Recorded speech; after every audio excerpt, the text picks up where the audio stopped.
Olá, amigos. Eu já fiz um vídeo sobre o debate, mas eu queria fazer um vídeo específico para falar sobre o quão Cabo Daciolo foi uma representatividade, uma representação do povo que está revoltado, o como que ele é uma representação de uma boa parte da população brasileira. Por que eu digo isso? Porque ele foi muito enfático, né? Foi muito firme. Ele foi sangue nos olhos. Ele já começou o debate com os dois pés no peito do poste do Fernando Haddad. Então ele foi muito doido. E ele é um basta, porque se não fosse o debate ia ser o quê? Um jogo de comadre e isso aí é só para falar do Bolsonaro, falar do mal do Bolsonaro, que não estava ali mesmo.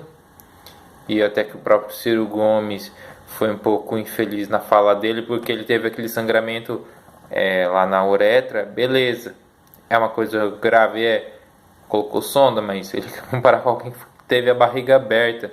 Então, isso eu achei um pouco uma comparação um tanto descabida. Então, se não fosse o Cabo da Ciolo ali, o que seria do debate, hein?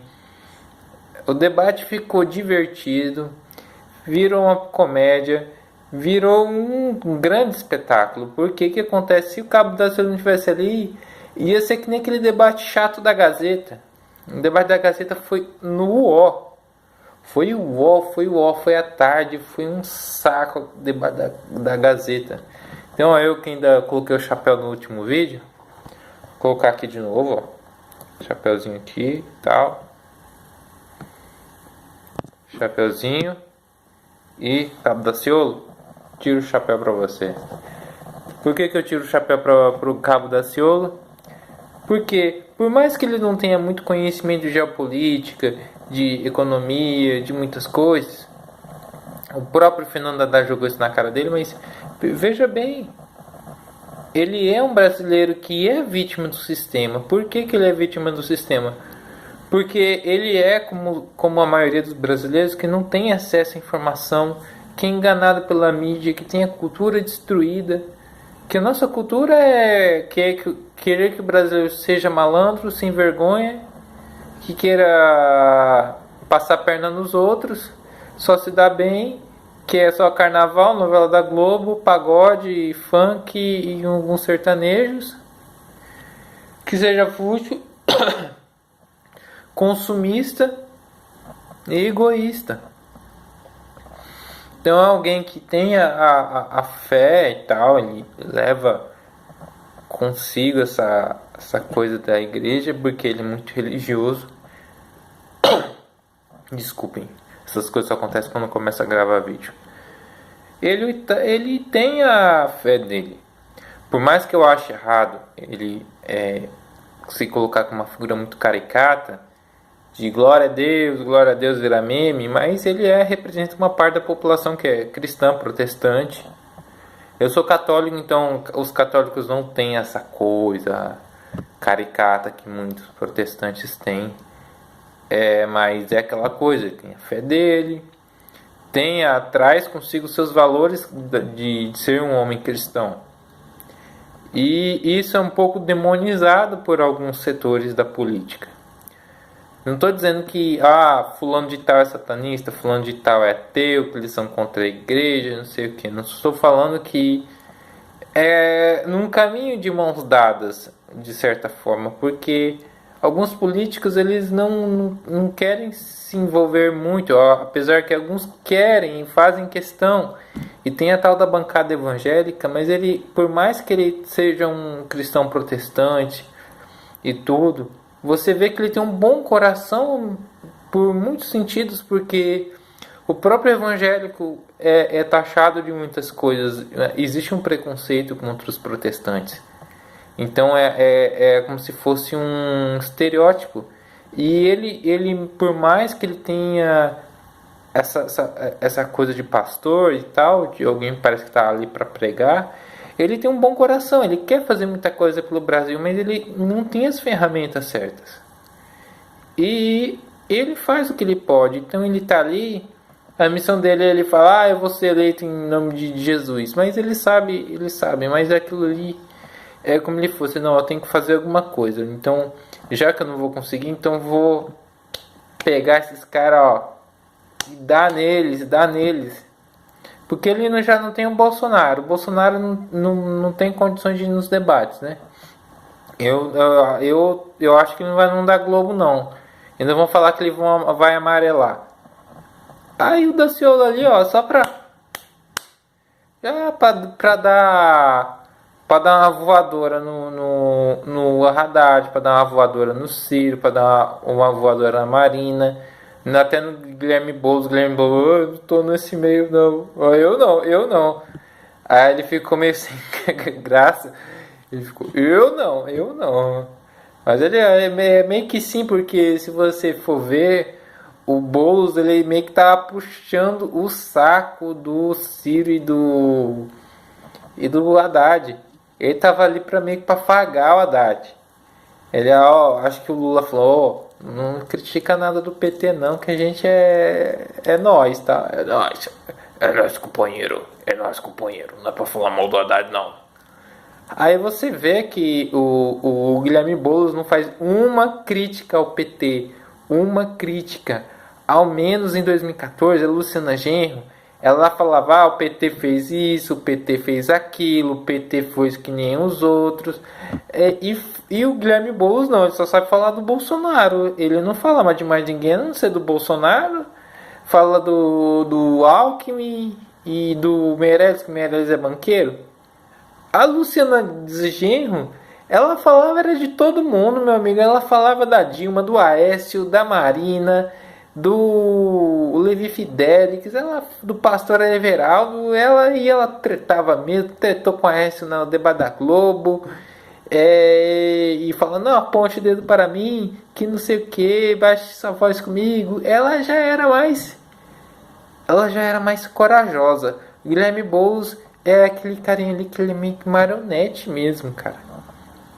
O Guilherme Boulos ali, ele é tudo que o Lula mandar, ele é pau mandado, cara. Ao menos a Luciana Genro já era mais doidona. Então, já que o cara que é da esquerda e tal, da esquerda que mais progressista, que não é aquela coisa diferente do PT e do PDT, não tem ninguém.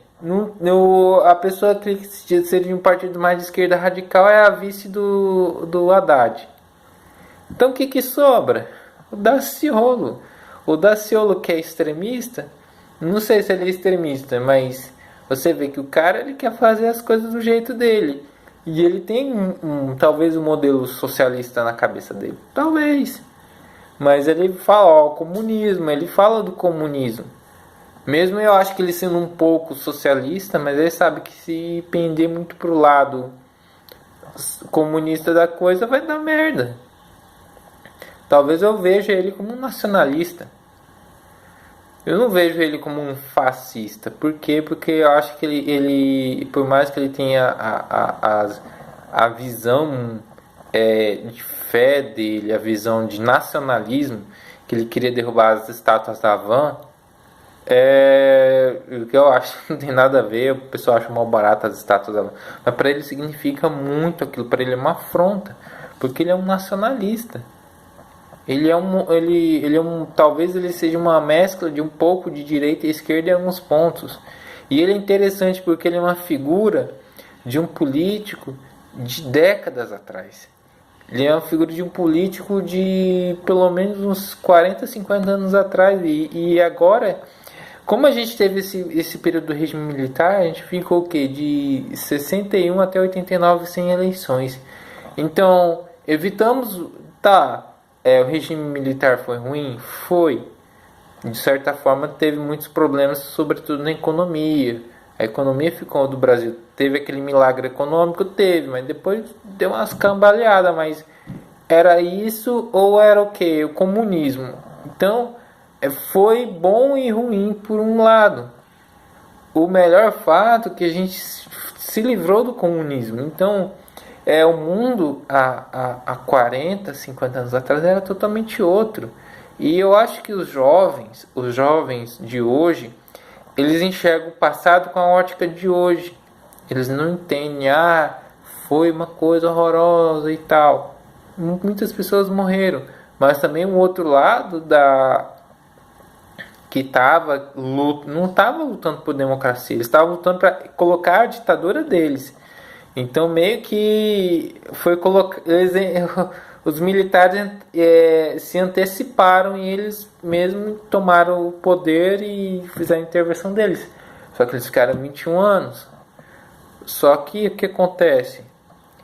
Aí fala, mas a esquerda foi perseguida e tal. Na verdade, culturalmente a esquerda continua forte nesse meio período. Que nem o professor Olavo de Carvalho fala. A esquerda teve seu espaço na mídia, na educação. E depois do regime militar que ela se aproveitou para crescer. Então a esquerda cresceu muito nessa época, principalmente depois do regime militar com a redemocratização. A esquerda conseguiu na cultura, na educação e no imaginário popular. Então eles conseguiram uma hegemonia de certa forma. Eles achavam que em 1989 teria um presidente de esquerda. Tinha o Brizola, tinha o Lula. Aí meio que brigavam entre eles e as pessoas votaram no Collor porque elas tinham medo do comunismo. E tanto que dias antes do resultado da eleição, o Muro de Berlim tinha caído. Então, para os brasileiros, significava alguma coisa. O mundo querendo acabar com aquela ruptura e o Brasil querendo entrar naquilo ali. Imagine. Então, que nem eu já falei, às vezes as coisas não são como a gente quer, ou achar, mas poderia ter sido de outro jeito, mas às vezes o outro jeito é ser muito pior. Vamos pensar que estamos nosso melhor universo paralelo, a gente está no melhor possível, mas se está ruim agora, imagine os outros universos paralelos, que você ia estar morto, ou você ia estar passando fome, você ia estar no comunismo, você ia estar, sei lá, vai saber. Então as coisas são como tem que ser. Então entramos, não sabemos o que ia ser se o Lula tivesse ganhado tanto em 89, quanto em 94, como em 98, ele ganhou em 2002. Então a gente não sabe o que ia acontecer se, por exemplo, quem ia ganhar em 2002 se não fosse o Lula, fosse outro político como o José Serra ou o Ciro Gomes, naquela época, em 2006 também, ou fosse alguém do PSDB tivesse voltado ao poder ou tivesse realmente feito reeleição.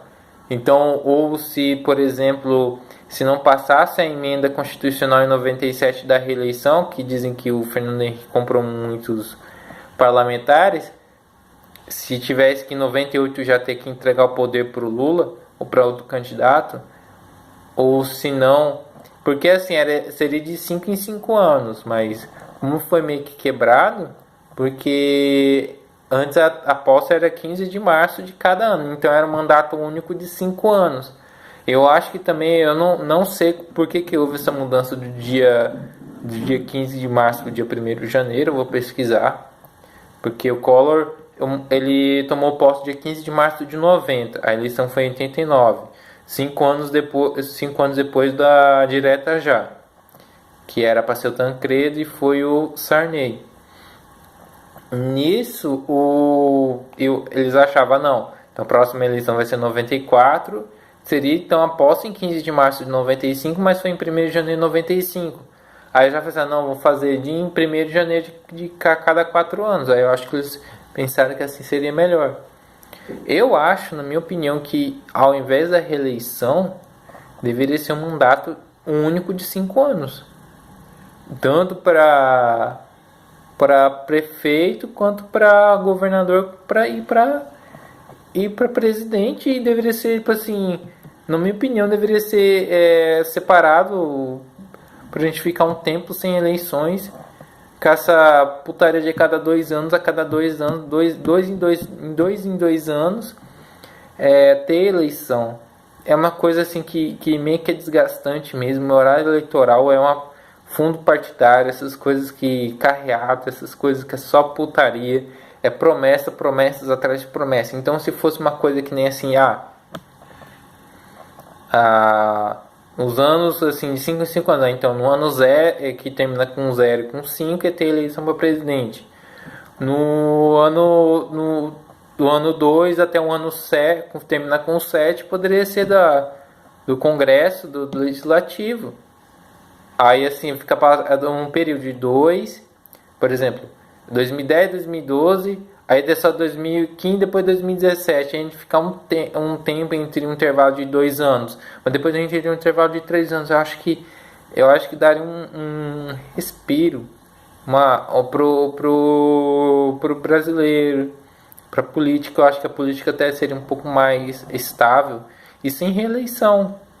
A gente poderia ter, por exemplo, se tivesse esse sistema ter vigorado de mandato único de 5 anos, beleza. O Collor ficava tendo. Deveria ficar até março de 95.